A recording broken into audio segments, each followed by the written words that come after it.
Okay, welcome back, guys. Welcome back. Now we've reached the roadmap series, and before I begin, I wanted you to really take a moment and just to realize how far you've come. Okay, it's not easy staying patient and consistent and reaching this, week after week after week. You have made it all the way this far to the parts where it's like, okay, I've studied all the puzzle pieces.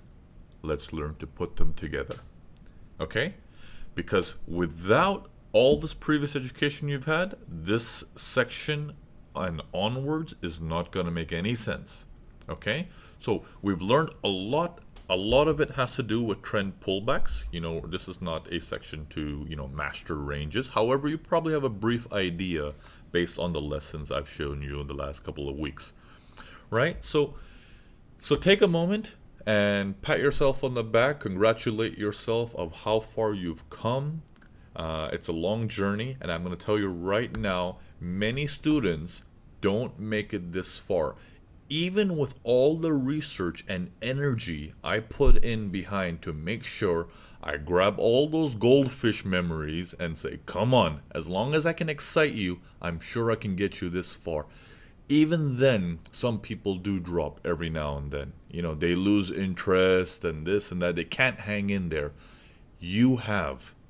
You've made it this far. So I really want you to really look at that and celebrate.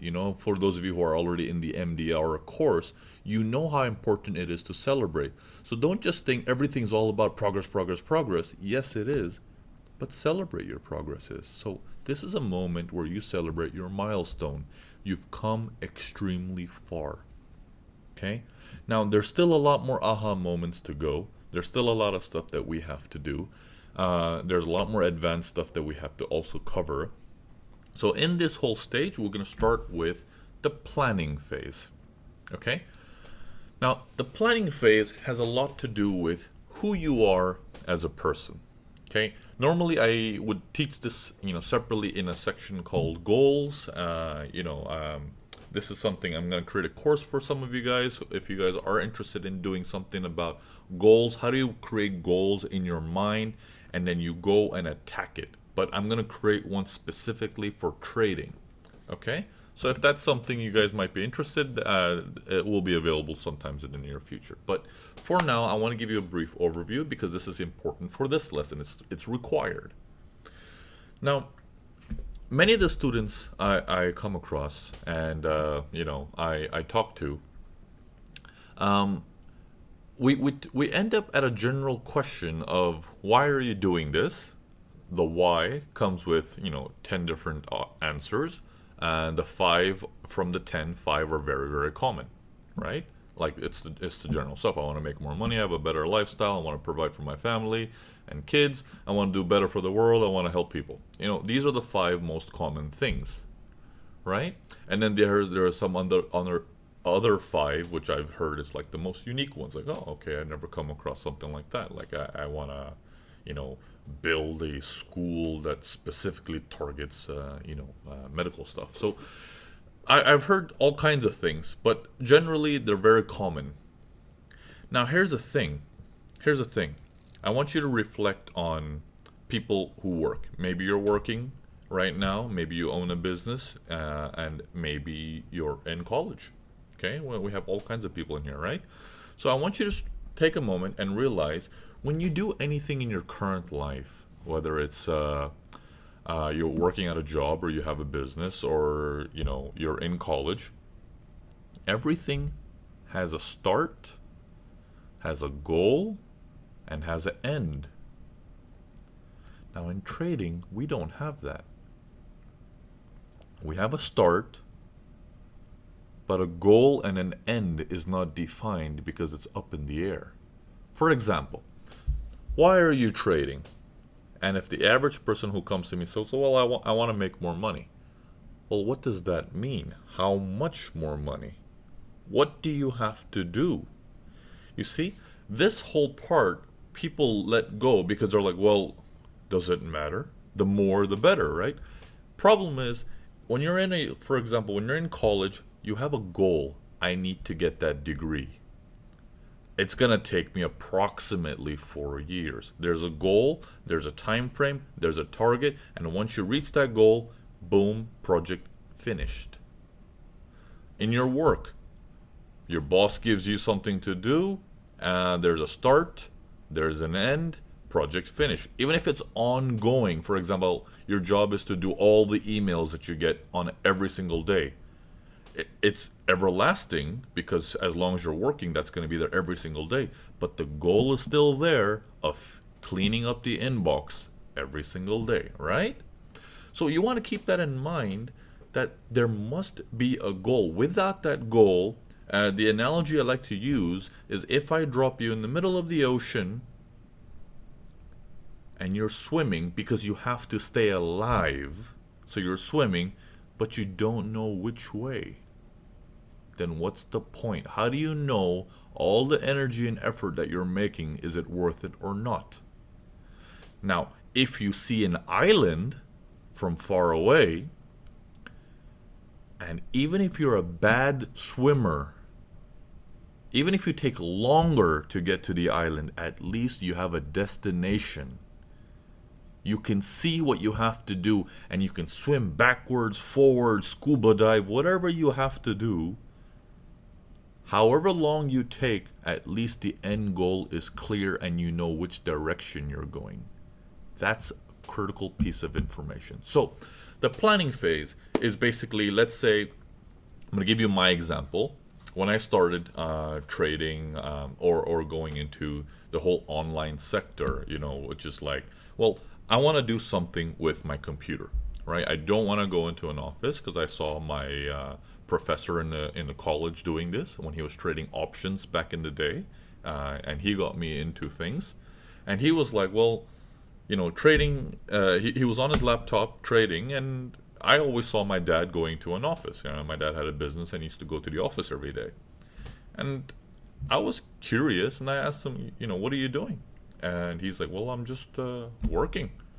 And I always, this was after school, and I asked him, you don't have to go to an office? He's like, no, I'm just trading. These, you can see here, these are my charts. I just look at my charts, and as long as I have a laptop and an internet, and that's it. I thought that was brilliant. That caught my attention at a very young age. I was like 16 at that time. And that really struck me from inside. I was like, that's fantastic. I don't even have a laptop, but that sounds awesome. That's what I want to do. So it started from there, that curiosity, that whole energy, like, oh my God, he's talking about an internet, working on the internet, doesn't have to go anywhere. He doesn't report to anybody. All this stuff was like, wow, this is fantastic. So listening to all of this was like, okay, this is what I want to do.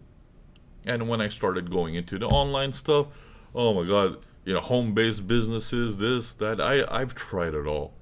And in this whole process, it was a period when my dad, gave me that sentence that I remember till today, which was, Naveen, everything requires hard work and time and dedication.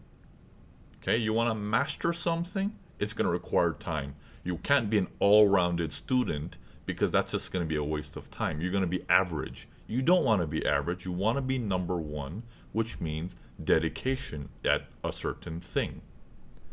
So I was like, okay, well, if I'm going to spend time dedicating myself, I like this online world. Well, what's the biggest thing on the internet? And that's what caught my attention to Forex. And I was like, well, I saw my professor doing something with charts. Oh, I'm going to do it too.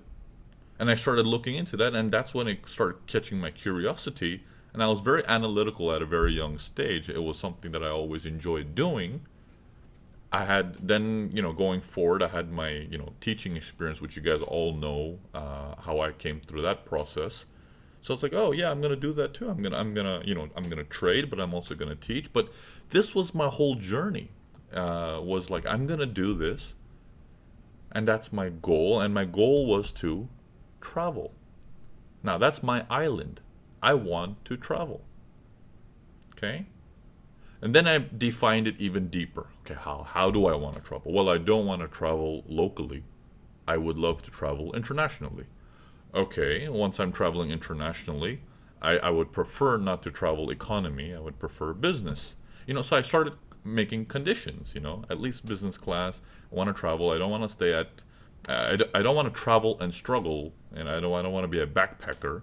I want to travel and go to nice places as well. I want someone to open the door for me. I want someone to bring my food to me. Like there were certain things which, of course, right now it sounds very, very materialistic, but at the same time, it was like, I wonder if I can do that. You know, Life has so many aspects to it. There is the spiritual, there is the material, there is the, love and everything. I was like, I want to experience it all. Whether it's good or bad or whatever it may be, looked down upon society, but in certain eyes, that's fine. But I wanted to experience it. I am not leaving life without my full experience, right? So when I accepted all that stuff and I was like, okay, I want to do this, I created a goal. So the goal was I need to travel. I made some organization of the goals, which is, okay, well, what's the objective? How long am I going to do it? So time is very important. And then going from there, well, what can I do to achieve it? How can I modify my trading to get me to my goal? Now, that's a question it's very important to ask. So, since this is the planning stage, we're going to break it down piece by piece. Trading related, okay? Trading related, piece by piece. You can use this information, and if you have kids or you have your own goals and you don't have kids, for example, you can still use this concept, remove the word trading, and apply whatever you want to it, and you can teach it forward, or apply it to yourself. Well, you have to apply it to yourself because we're trading, right? But this can be very useful because it's universal application. It's not just for trading. Okay? So let's get into it piece by piece. Let's go on to the next video.